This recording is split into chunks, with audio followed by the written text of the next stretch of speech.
כבוד הרב, גבירותיי ורבותיי, and I'm sorry, this will be the only word in Hebrew that you will hear from me, probably. And I would like to start to say that Izbitsky, our family name, comes from Izbitza. There was a Rav of Izbitza, Rav Reiner, if I'm not wrong. And one of my great-parents decided that he had enough of Berlin and he wanted to see something else. And he came to Switzerland. He went to the part where it was easy to become a Swiss in Delémont, not far from Basel. And since 1904, the family Izbitsky has Swiss citizenship. אני אעשה מדי פעם תרגום, אז מה שאבא אמר זה שהשם איזביצקי בא משטייטל שעדיין קיים, אבל אין שם יהודים בפולין. איזביצקה או אישביץ, היה שם אישביץ רב שכתב במי השילוח, רב ליינר, במאה הקודם ב-1904, בגלל הפוגרומים, הסבא רבא של אבי היגר לשוויץ, בגלל שהמדינה הייתה ניטרלית, היה שם שקט, והיה יחסית קל בתקופה הזאת להגיע לשם.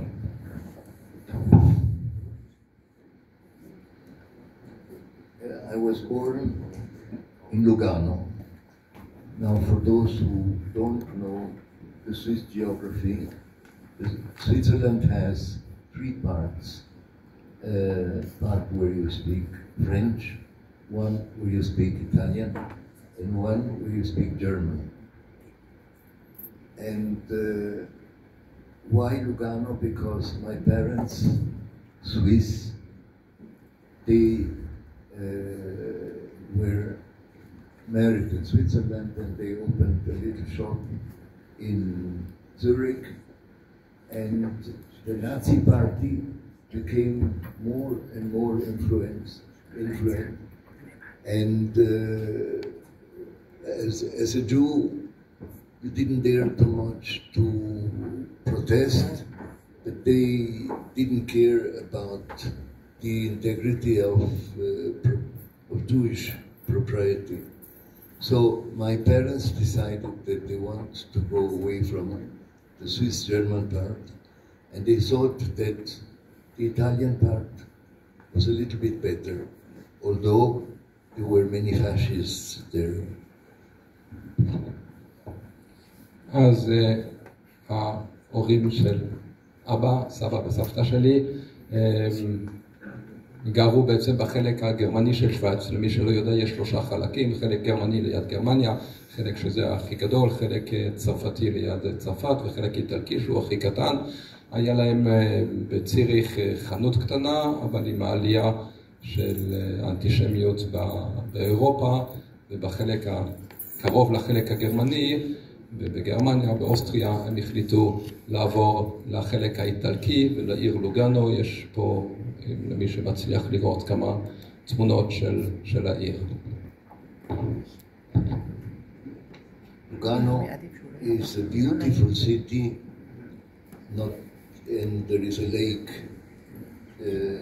the lake of Lugano, and at the time that I was living in Lugano as a child, there was a community, a Jewish community, and of about 150 families, mostly Hasidim. There was a Bianer Rebbe that was there with his followers, but there were also Yekim, there were also afterwards Italian Jews, and it was a mixed community. It was nice to live in Lugano, although we never knew what was going to happen.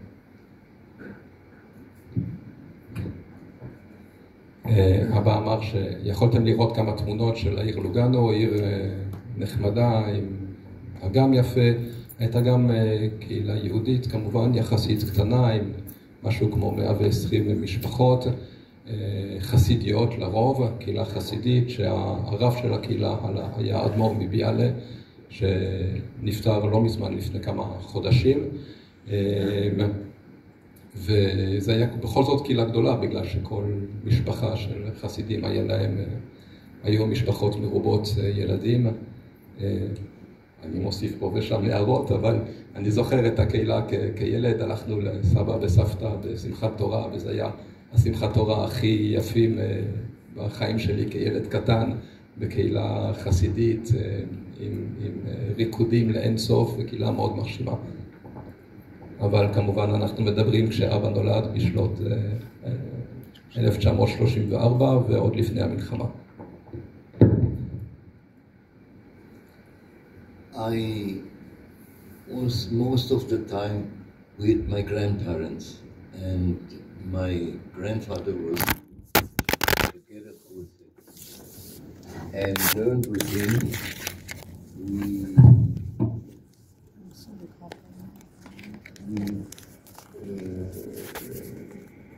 He told me how to translate the Torah, and I remember two words. וידבר עוד גזוקת, ויאמר הנה עוד גרד. And other than that, the pronunciation is not that what we are used here in this Kehillah and in Israel. אבא גדל בלוגאנו והוא למד בבית ספר שם, לא היה בית ספר יהודי, אבל הוא למד תורה עם הסבא שלו שהיה חסיד גור, תרגם, הוא למד לתרגם את התורה בעצם מעברית ליידיש, ודיבר איתו יידיש, איתם. This is my first spoken language, and I remember also that my grandfather always said, Tihu a Kappel, Zanisch wie a Schweigets. Es wie a Jid, du sollst nicht herimgehen, ohne Kappel, du sie nicht ein, du sie nicht, das ist nicht für a Jid.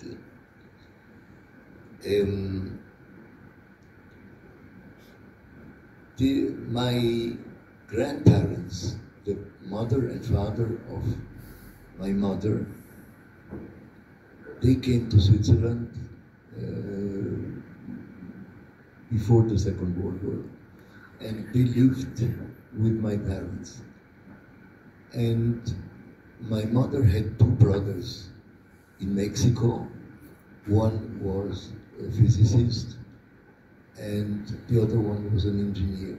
And these two brothers insisted that their parents come to live to Mexico because they saw that the situation in Europe was getting worse and worse. So they sent an affidavit, because you needed the affidavit to go to the United States or to other countries in South America. And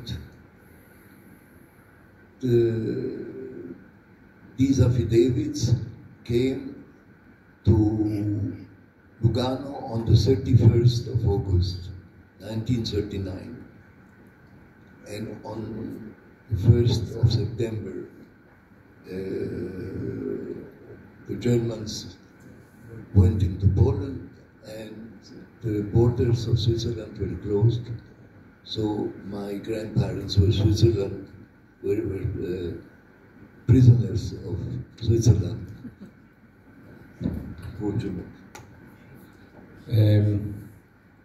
אבא עוד סיפר קצת מה שהוא למד אצל הסבא שלו, שאמר לו כל הזמן להסתובב עם כיפה, עם כובע על הראש, ולהתנהג כמו יהודי ולא כמו גוי, לא כמו שייגץ, ולהקפיד על זה כל חייו.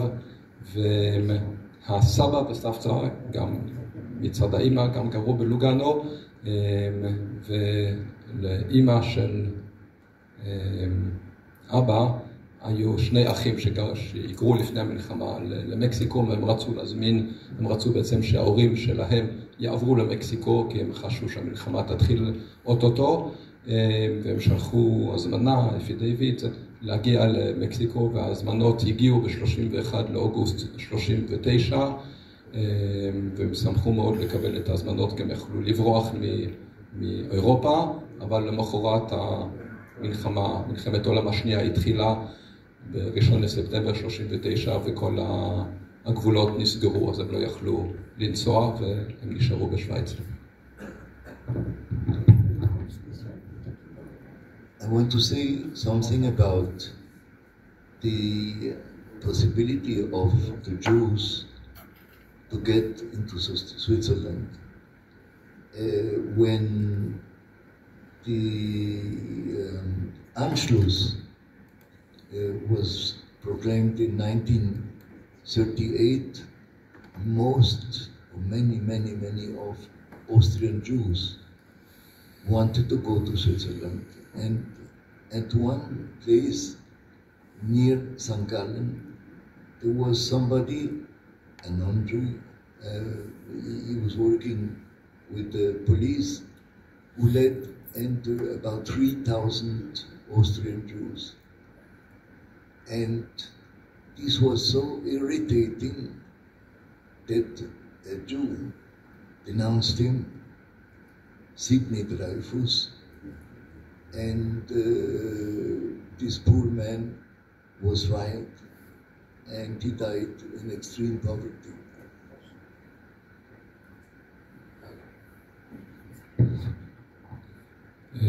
בהתחלה הגבולות של שוויץ היו פתוחים פחות או יותר, אנחנו רואים כמה ילדים שהצליחו להגיע לשוויץ, אבל די מהר שוויץ החליטה לסגור את הגבולות שלה.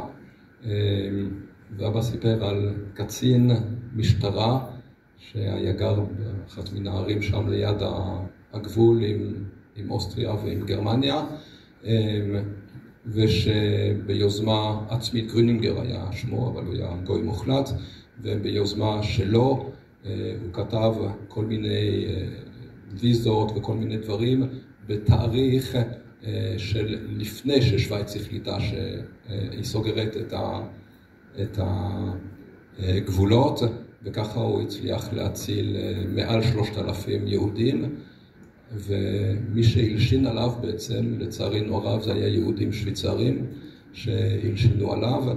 הוא איבד את המקום עבודה שלו וסיים את החיים שלו בעוני, ובשנות ה-70, סוף שנות ה-70, הוא הוכר כצדיק אומות העולם ביד ושם. הוא כבר לא היה בין החיים. Did Switzerland let the Jews that was leaving their countries because of the Nazis enter Switzerland? They say that 15,000 could enter, and about as much as 20,000 were sent back, and they ended their life in Auschwitz.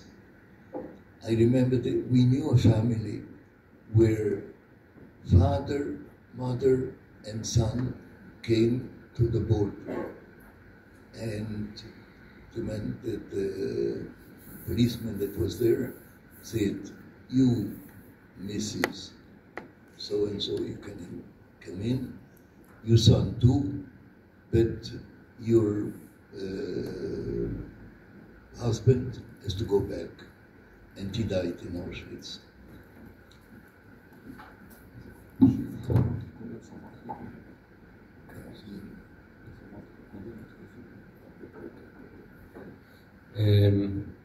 מה שאבא אמר זה שבערך 15,000 יהודים קיבלו אשרת כניסה ונכנסו לשוויץ, והחיים שלהם ניצל על ידי כך, אבל לפחות אותו מספר, אם לא הרבה יותר, סורבו כניסה. הרבה מאוד הגיעו, עשו מסע מאוד קשה כדי להגיע עד לגבול שוויץ, ולא נתנו. השוויצרים, אנחנו רואים פה איזשהו מעבר גבול, בזמן המלחמה לא נתנו להם להיכנס. יש גם משפחות שחלק מהמשפחה כן נתנו להם להיכנס. אבא סיפר על משפחה שהם הכירו, שנתנו לאמא ולילדה להיכנס, אבל לא לאבא, ואבא נהרג באושוויץ בסופו של דבר. Did we know what was going on later on in the Nazi camps?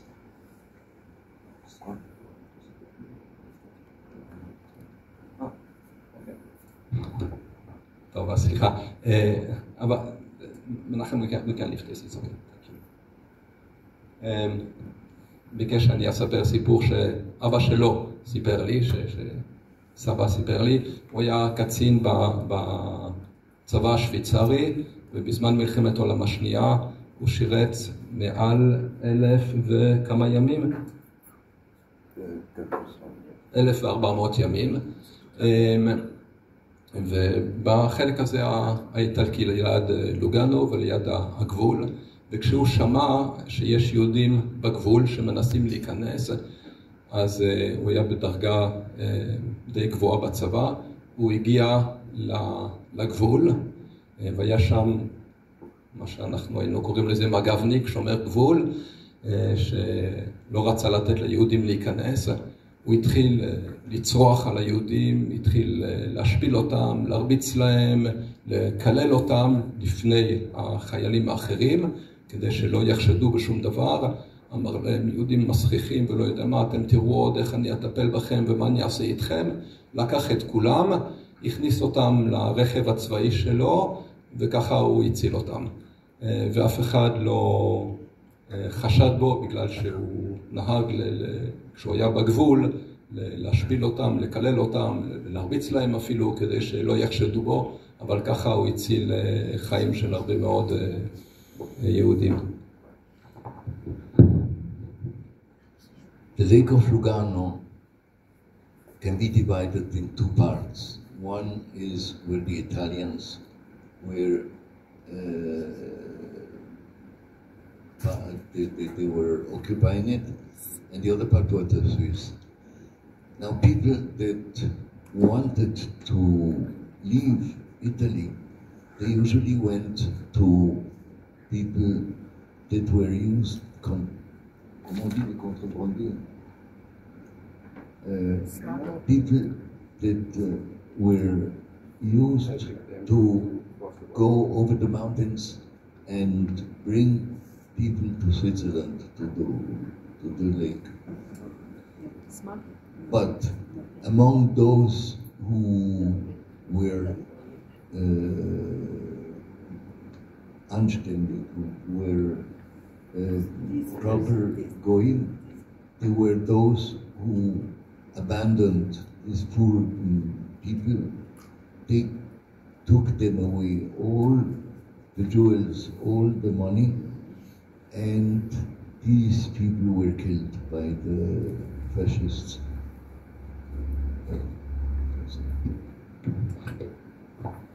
כשהגבולות של שוויץ נסגרו, אז היו בכל זאת יהודים שניסו מהמדינות שסובבו שוויץ, גרמניה, אוסטריה, אבל בעיקר צרפת ואיטליה, לעבור בדרכים, בדרך לא דרך, על ידי אנשים שניסו להעביר אותם בגבול דרך ההרים הגבוהים של שוויץ ודרך אגם וכל מיני דברים כאלה. אנשים שילמו הון תועפות, כל מה שהיה להם הם שילמו. היו כאלה שהיו בסדר ובאמת הצליחו להעביר את היהודים. צריך לחשוב למי שלא מכיר בדיוק, כן, יש ערים עד גובה של 3,500 מטר, המשפחות המסכנות האלה עם ילדים קטנים, בלי ביגוד כמו שצריך, בלי אוכל, בלי כלום, לקח להם שבועות לפעמים לנסות לעבור, אלה שעזרו לעבור, אז לפעמים הם היו בסדר ובאמת הצליחו להבריח ככה ולהכניס לשוויץ יהודים, והיו לא מעט שהיו נוכלים ולקחו את כל הכסף, ואחרי כמה ימים השאירו את היהודים לבד עד שהצבא תפס אותם ושלח אותם למחנות השמדה. What did the Swiss authorities do with the Jews that were coming to Switzerland? They decided that no Jew could work because every Jew that would work would take the place of a Goy. So they parked them into camps and they used them to the construction of streets, high mountain streets. I remember that my father used to go in these camps and ask 2 or 3 people if they would come and enjoy the Shabbat with us. And this was almost during the whole world, the war, yes, during the war. And how were the authorities handling the Jewish problem? There were those who said that the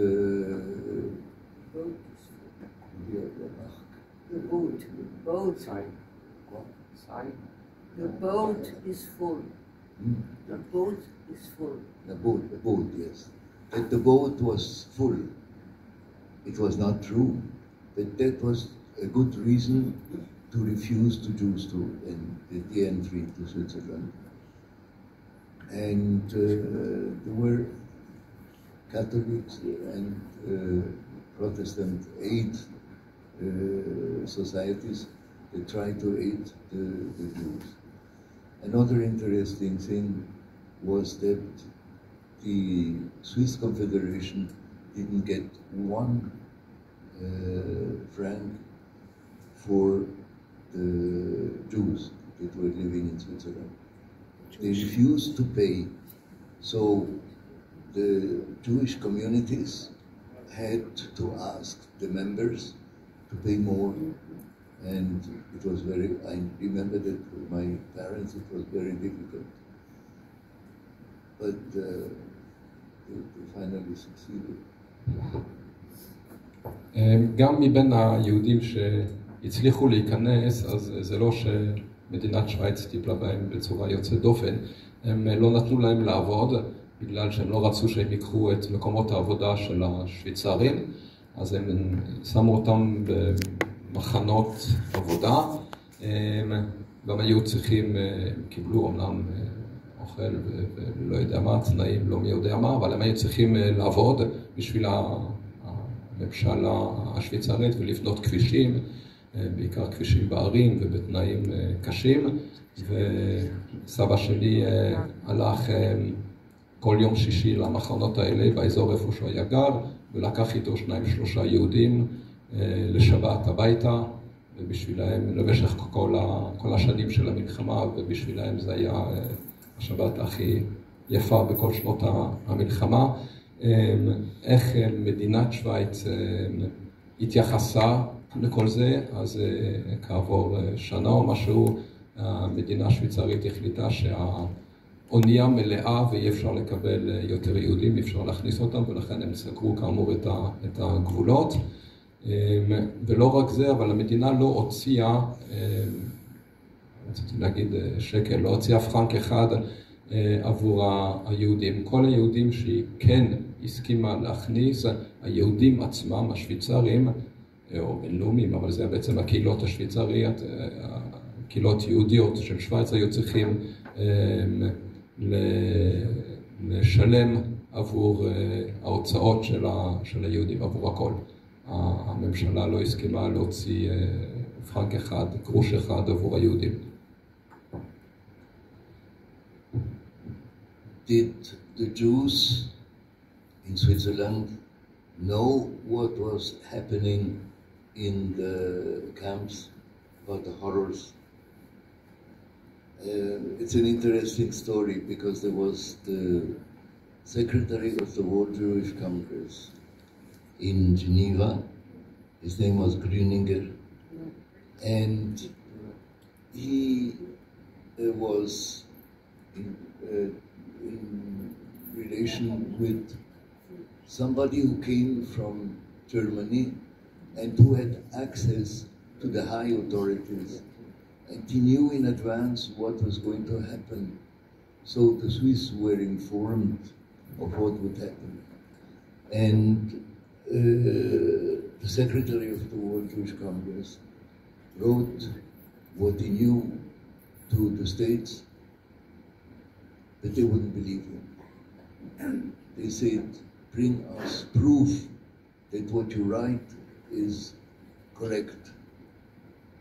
How do you want to bring a proof when there were people that they put into the ovens? You could not bring the ovens to the States. So it was אבא שאל האם השוויצרים והאם הממשל ידע מה שקרה בשאר אירופה, והתשובה היא כן.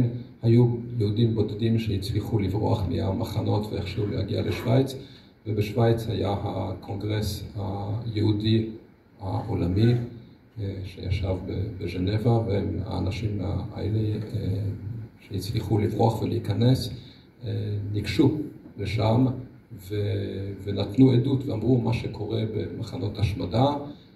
המידע הוא עבר לממשל ארצות הברית שסירב להאמין בזה או שסירב לקבל את זה וביקש הוכחות. עכשיו כמובן אי אפשר היה להביא הוכחות, כן, כמה בודדים המסכנים שניצלו מהמחנות והגיעו לשוויץ לא יכלו להעביר שום הוכחה, ולכן הממשל האמריקאי החליט לא לעשות שום דבר. In time of war, the military was so organized that there was a general. And Hitler wanted, told to this general and to others, to other Swiss, give us the Jews. So this General Guizon, responded to the Nazis, we don't know Jews, we have only Swiss. And that was it. And with that we were saved, the Swiss Jews. And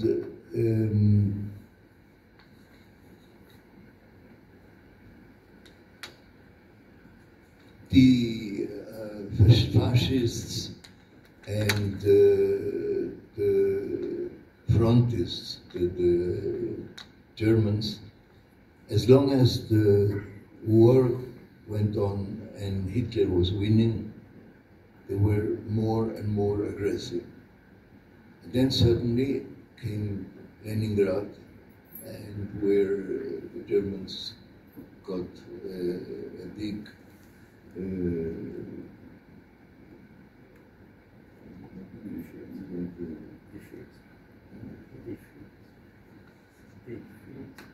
defeated, yes, in Leningrad, and then situation changed.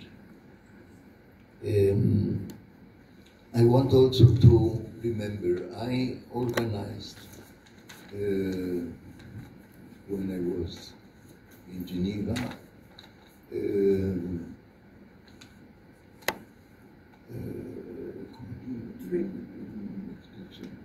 an excursion to Prague. And next to Prague was, as you know, camp. It was Theresienstadt. This camp was used as showplace to show how the Nazis treated well the people. And it didn't work.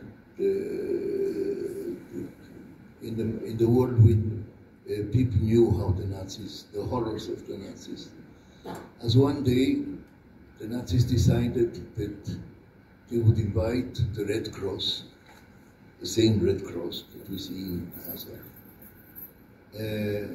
And they took old people, they took children, women, men, and they served a very good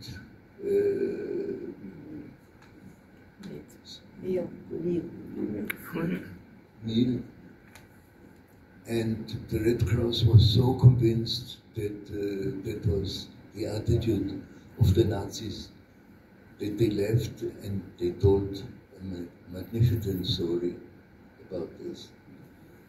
After the war,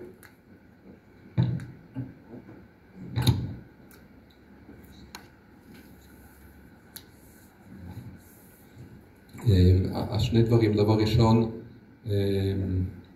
באיזשהו שלב הגרמנים ביקשו מהרמטכ"ל השוויצרי, מהממשל השוויצרי, שיעביר את היהודים אליו, והרמטכ"ל השוויצרי ענה שהוא לא מכיר יהודים, הוא מכיר שוויצרים, וכל השוויצרים נשארים בשוויץ.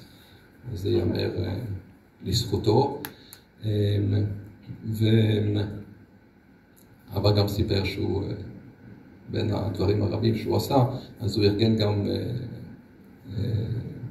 הרבה מאוד שנים אחרי זה, נסיעה של הקהילה בז'נבה לפראג, וליד פראג יש מחנה עבודה. טרזנשטט שימש לפעמים כשהיה צורך כמחנה הצגה. אז הצלב האדום, כמו שאבא אמר, אותו צלב האדום שכביכול פועל עכשיו בעזה, כן? אותו ארגון שהוא בשוויץ, נוסד בשוויץ וההדקוורטרס נמצאים שם. אז ביקשו דין וחשבון מהגרמנים, כי הם שמעו כביכול שהם מתנהגים לא יפה ליהודים במחנות השמדה. אז אמרו, אין שום בעיה, תבואו, אנחנו נראה לכם את מחנה טרזנשטט. עשו להם קבלת פנים שם יפהפייה, נתנו להם שם איזו ארוחה מאוד יפה, הראו להם כמה יהודים לבושים יפה ושדיברו יפה, והצלב האדום כתב אחרי זה דוח שאין שום עדות שמתנהגים בצורה לא יפה ליהודים, בוודאי שאין שום עדות שהורגים אותם, והמחנה היה מאוד מרשים ומאוד יפה, והאוכל מצוין והכל היה טוב. People could not pretend that they didn't know what the Nazis did. We heard on the radio that one of the officers went to a woman that had two girls and said to that mother, we want to kill one, you can choose. It's the only one of the we heard many other horrors. And we also listened to the BBC. And the BBC, you could also hear what the Nazis did. And there was also a group of Swiss physicians that decided to go to the front, to the Russian front, and to see what was happening. It was really so bad. When they came back, the authorities forbade them, they were forbidden to say what they saw. One physician, nevertheless, tried to relate what he had seen, and he was told that if he would continue, he would be fired. So there was a constraint also of the authorities not to tell too much to the population, although we knew what was going on through the BBC.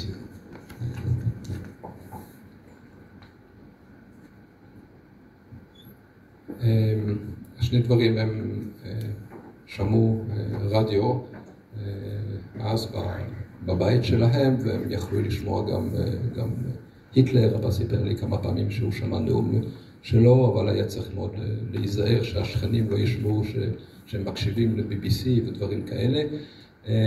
והייתה קבוצה של רופאים בזמן המלחמה שכן נסע לשטחי המלחמה, לא יודע בדיוק לאן הם הגיעו, אבל הלכו לראות במו עיניהם מה קורה, וכשהם חזרו אז הם ביקשו לדבר עם הממשל השוויצרי ולספר להם מה שקרה, והממשל לא הסכים לקבל אותם בכלל ולשמוע, ואחד מן הרופאים האלה כן בכל זאת פנה לעיתונאות או משהו כזה, וכן הצליח להעביר כמה סיפורים.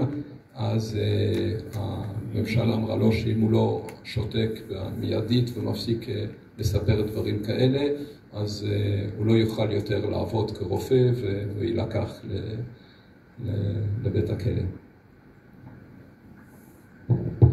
One last thing, because I know that somebody else wants also to talk, is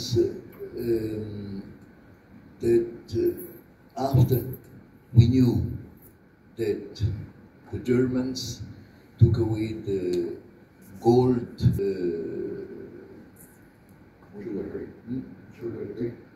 the gold teeth of the Jews, and they sent them to Switzerland to make a block of gold. And after the war, and there were also people that before the war went and brought the money to Switzerland for after the war, for their children and or for them.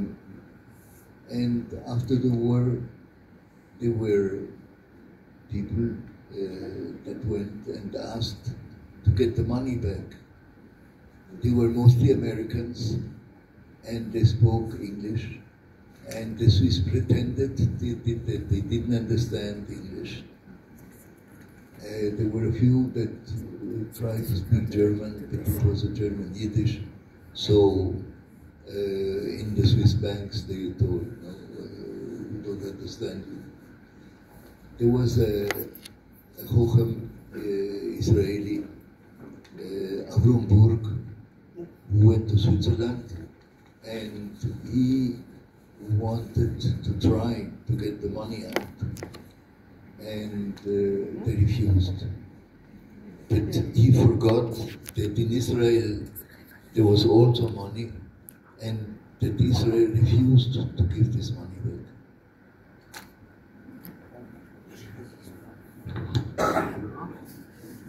אוקיי, אז זה הסוף, אני אתרגם את החלק האחרון. הגרמנים כשהם לקחו כשהם הוציאו את השיניים זהב ועוד כל מיני תכשיטים, אז הם שלחו את זה במחנות השמדה של היהודים, הם שלחו את זה לשוויץ ועשו מזה בלוקים של זהב ושמרו את הזהב הזה בבנקים.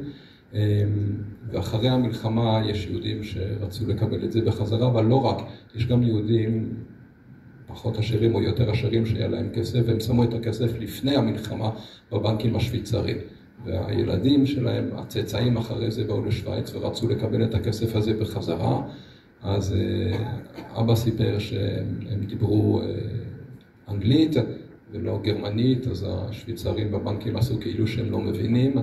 אני גם זוכר, זה אבל לא סיפר, אבל אני זוכר שגם מי שדיבר גרמנית פרפקט, אז הבנקים השוויצרים אמרו, אין שום בעיה, אנחנו נעביר לכם את הכסף, אבל תביאו לנו תעודות פטירה.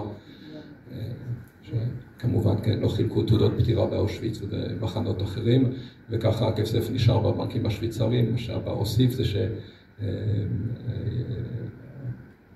השר לשעבר יוסף בורג, דוקטור יוסף בורג, שהוא הגיע אברהם, אז היה אברהם.